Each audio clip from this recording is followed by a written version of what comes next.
Hi everyone, నేను మీ Prasanna. Welcome back to our channel cook with Prasanna.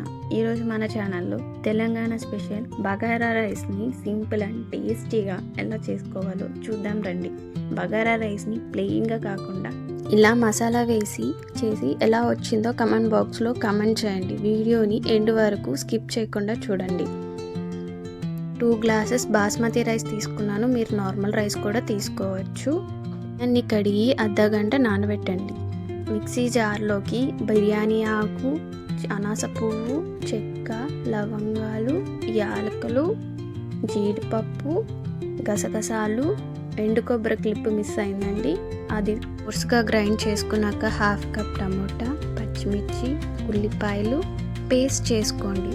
ముందుగా ఒక బిర్యానీ పాట్లోకి 2 tablespoon oil, 1 tablespoon butter, whole garam masala వేసి బాగా వేయించండి. 1/2 కప్ ఆనియన్స్ సన్నగా స్లైస్ చేసుకొని వేసుకోండి. బ్రౌన్గా వచ్చేంత వరకు వేగనివ్వండి. ఆ తర్వాత పచ్చిమిర్చి, టమోటా, జీడిపప్పు వేసి బాగా కలపండి. తర్వాత 1 టేబుల్ స్పూన్ అల్లం వెల్లుల్లి పేస్ట్, కొద్దిగా కరివేపాకు, 1/2 కప్ పుదీనా, కొత్తిమీర 2 వేసి బాగా కలపండి. ఇప్పుడు గ్రైండ్ చేసి పెట్టుకున్న మసాలా పేస్ట్ని వేసి పచ్చివాసన పోయేంత వరకు వేయించండి. నేను ఇక్కడ 2 నుంచి 3 స్పూన్స్ వరకు వేసాను.